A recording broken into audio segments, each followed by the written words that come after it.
O governo de Heliogábalo e o culto ao Sol. Heliogábalo foi imperador romano, entre os anos de 218 e 222 d.C., e seu governo ficou marcado por suas loucuras e excentricidades, de maneira que ele dizia ser um deus na terra. Heliogábalo foi acusado de cometer inúmeras perversidades. Além disso, ele causou grandes polêmicas ao se casar com uma virgem vestal e ao se tornar amante de um escravo, chamado Hierocles. O imperador gostava de ser intitulado de esposa ou rainha de Hierocles. Heliogábalo foi um dos primeiros naquela época a buscar a cirurgia de mudança de sexo, pois, segundo Dion Cássio, ele ofereceu grandes quantidades em dinheiro a qualquer médico que conseguisse realizá-la. Heliogábalo também era um sacerdote do deus Sol, e ele disseminou esse culto por todo o império. No entanto, a adoração do Sol sempre esteve presente entre os romanos, como também na cultura de muitos outros povos. Símbolos do Sol poderiam ser facilmente encontrados em vários tipos de cultos e cerimônias pagãs. Além disso, sempre havia algo ou deuses assimilados a ele. Mas Heliogábalo fez algumas modificações extravagantes em relação ao culto solar, pois ele queria transformar-se em uma divindade suprema no panteão romano. Então o deus Sol passou a ser chamado de Sol Invicto, em latim, Sol Invictus. E ele foi colocado acima de Júpiter, que era a principal divindade de Roma na época. Depois, o imperador casou-se com uma virgem vestal, e passou a propagar a todos que iria produzir crianças parecidas com os deuses. Essas insinuações religiosas eram tão extravagantes que até mesmo os romanos, em meio a todo o seu paganismo, acharam ultrajantes. Heliogábalo tornou-se o sumo sacerdote do deus Sol, e ele fazia danças e promovia rituais em cada solstício de verão, para venerar e enaltecer essa divindade, na mesma época em que hoje é comemorado o Natal. Isso tornou-se muito popular entre o povo romano, porque nesses cultos havia uma grande distribuição de comida. Porém, Heliogábalo não introduziu o culto solar no Império Romano, pois seus antecessores já cultuavam o deus Sol. Uma prova disso está nos imperadores Nero, Cômodo e Caracalla, que eram veneradores dos deuses solares. Cômodo e Caracalla até publicaram moedas com o símbolo dessa divindade pagã, assim como Nero já havia feito, mas com a descrição do deus egípcio Serapis, que também representava o Sol.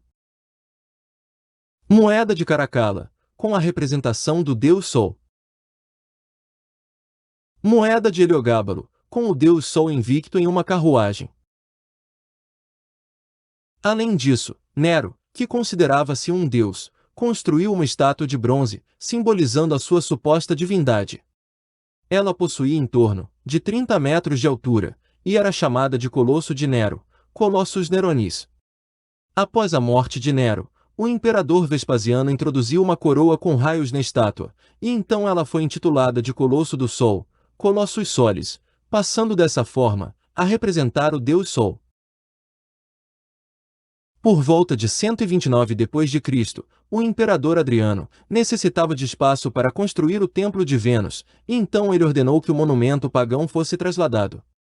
24 elefantes foram utilizados para remover a estátua construída por Nero, e ela foi colocada perto do Anfiteatro Flávio, que por causa da gigantesca imagem, passou a ser conhecido como Coliseu, em latim Colosseu. Na época do imperador Cômodo, ele mandou reformar a imagem com o seu rosto. É provável que a estátua tenha permanecido até o século 7 ou 8 d.C., pois existe um poema, feito por um monge chamado Beda, que fala sobre ela.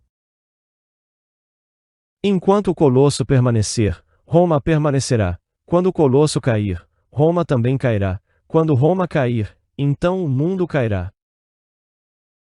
Contudo, muitos insinuam que este poema se refere ao Coliseu, e não à estátua do Sol.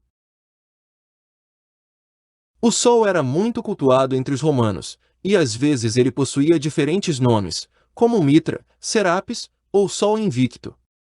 Entretanto, o seu propósito era sempre o mesmo: Assim o culto a Satanás era realizado indiretamente, ou seja, todos o louvavam sem mencionar o seu verdadeiro nome.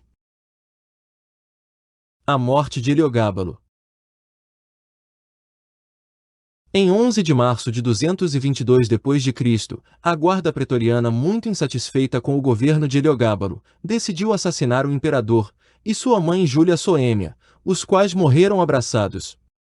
Depois disso, suas cabeças foram cortadas e seus corpos despidos, e então eles foram arrastados pela cidade. Heliogábalo morreu com apenas 18 anos de idade, enquanto sua mãe possuía 42. Muitas pessoas, associadas a este imperador, foram mortas ou depostas, incluindo Hierocles, o companheiro de Heliogábalo, e seu outro amante chamado Comazão. Os éditos religiosos criados pelo imperador foram revogados, e as mulheres acabaram sendo banidas das reuniões do Senado. Além disso, a memória de Heliogábalo foi apagada de Roma. Júlia Soêmia, a mãe de Heliogábalo, teve um papel importante no Império Romano, antes de seu filho atingir a maioridade. Contudo, ela também recebeu o Donatio Memoriae, ou seja, sua memória foi removida de Roma.